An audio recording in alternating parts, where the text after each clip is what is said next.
Hello friends, GK study Hindi में आपका स्वागत है।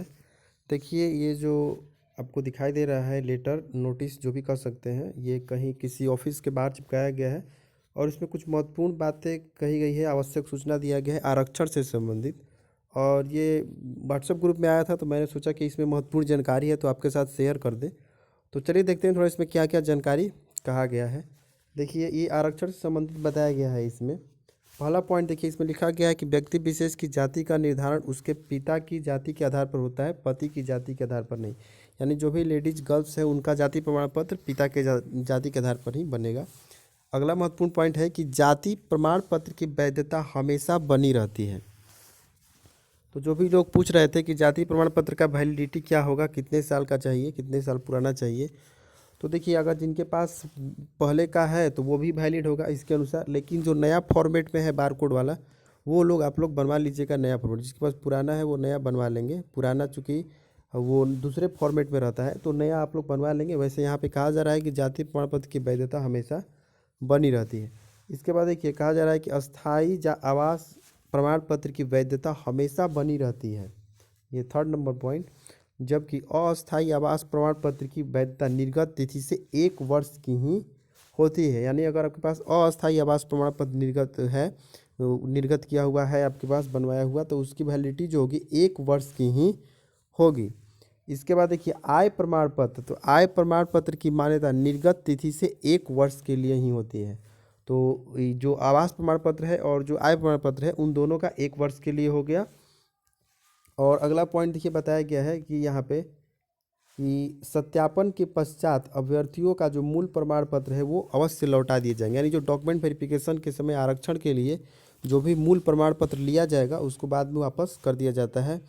उसके बाद लिखा गया है कि क्रीमी लेयर में नहीं आने संबंधी विहित प्रपत्र, यानी जो अत्यंत पिछड़ा वर्ग या पिछड़ा वर्ग के BC1 या BC2 के जो है उनको क्रीमी लेयर में नॉन क्रीमी लेयर सर्टिफिकेट, यानी क्रीमी लेयर में नहीं होने का जो सर्टिफिकेट है वो अंडरटेकिंग प्राप्त कर पुराने क्रीमी लेयर रहित प्रमाण पत्र के आधार पर ही नया, यानी जो आपका पुराना अगर नॉन क्रीमी लेयर बना हुआ है तो उसी से नया बनवाया जा सकता है। जिसका मैंने वीडियो भी डाला था कि आप लोग ऑनलाइन किस तरह से नॉन क्रीमी लेयर के लिए अप्लाई करेंगे, मेरे चैनल पे वीडियो पड़ा हुआ है, आप लोग देख सकते हैं। उसमें क्या है कि पुराना वाला जो भी है उसका आपको स्कैन करके अपलोड कर देना है और उसी के आधार पर नया आपको मिल जाएगा। तो ये मैंने वीडियो डाला हुआ है। इसके बाद देखिए अगला है कि क्रीमी लेयर रहित प्रमाण पत्र बार बार बनवाने की आवश्यकता नहीं है। राज्याधीन सेवाओं हेतु पुराने प्रमाण पत्र के साथ अंडरटेकिंग देकर आवेदन किया जा सकता है। यानी आपके पास पुराना भी नॉन क्रीमी लेयर है तो उसको अप्लीकेशन दे करके अंडरटेकिंग आप लोग जो है उसको यूज कर सकते हैं किसी भी सेवा के लिए।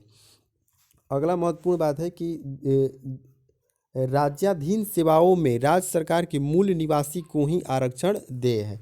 अब देखिए अगर आप बिहार के बाहर के अगर रहने वाले हैं तो आरक्षण का लाभ दे नहीं होता है, वो जनरल में काउंट होते हैं। तो आपको अस्थाई निवासी होने के लिए अस्थाई निवास प्रमाण पत्र बिहार का बनवाना पड़ेगा, तभी आपको आरक्षण दे होगा। मूल निवासी जो है बिहार का ही होना चाहिए तभी उसको आरक्षण दे होगा। तो जो आवास प्रमाण पत्र है वो सबको बनवाना पड़ेगा, ठीक है, जिसके पास नहीं होगा। अब देखिए अगला पॉइंट है कि दिव्यांगजनों को सरकारी सेवाओं में नियुक्ति में 4% क्षैतिज आरक्षण देय है। स्वतंत्रता सेनानियों के पोता पोती नाती नतनी को सरकारी सेवाओं में नियुक्ति हेतु 2% आरक्षण क्षैतिज आरक्षण देय होता है।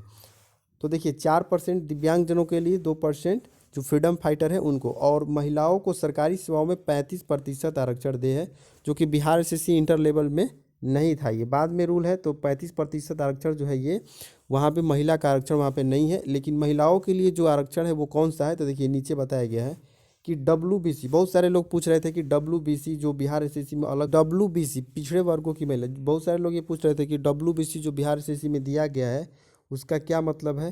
तो देखिए WBC का यहाँ पे मतलब साफ दिया गया है कि WBC का अर्थ है कि पिछड़े वर्गों की महिला का तात्पर्य है कि अनुसूचित जात, यानी ऐसा नहीं कि केवल OBC1 और OBC2 की महिला, अनुसूचित जात अनुसूचित जनजाति यानी वुमेन जो गर्ल्स है, तो वो गर्ल्स जो भी लेडीज अप्लाई की हैं बिहार SSC में उनमें से जो भी SC ST हो गया, यानी जनरल को छोड़ करके SC ST हो गया, आपको BC1 हो गया, इसके बाद से BC2 हो गया, ये चारों को मिला करके WBC में ही रखा जाता है।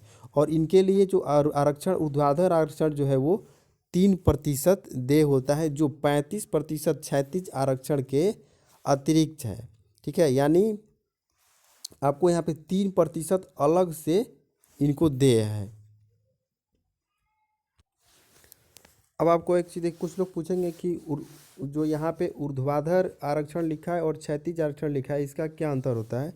तो इसका अंतर समझ लीजिए कि जो ऊर्ध्वाधर आरक्षण है यानी ये तो आपको देना ही पड़ेगा 3%, यानी अगर कैंडिडेट नहीं मिलेंगे तो वो सीट खाली रह जाएगी, उस पर आपका दूसरे कैंडिडेट को वहाँ पे नहीं ले सकते। लेकिन क्षैतिज वाले में अगर ये कैंडिडेट फुलफिल नहीं होते हैं तो अलग से दूसरे कैंडिडेट को भी यहाँ पे सीट पे घुसाया जा सकता है, उनका हो सकता है। तो यही ये अंतर होता है। तो देखिए इसमें जो ये नोटिस है या लेटर जो भी कह सकते हैं, तो इसमें जो है ये यही सारे महत्वपूर्ण तथ्य दिए गए थे जो कि आरक्षण से संबंधित है। तो हो सकता है आपको लिए ये थोड़ा सा जानकारी साबित होगा। तो बने रहिए इसी तरह हमारे चैनल पे। धन्यवाद।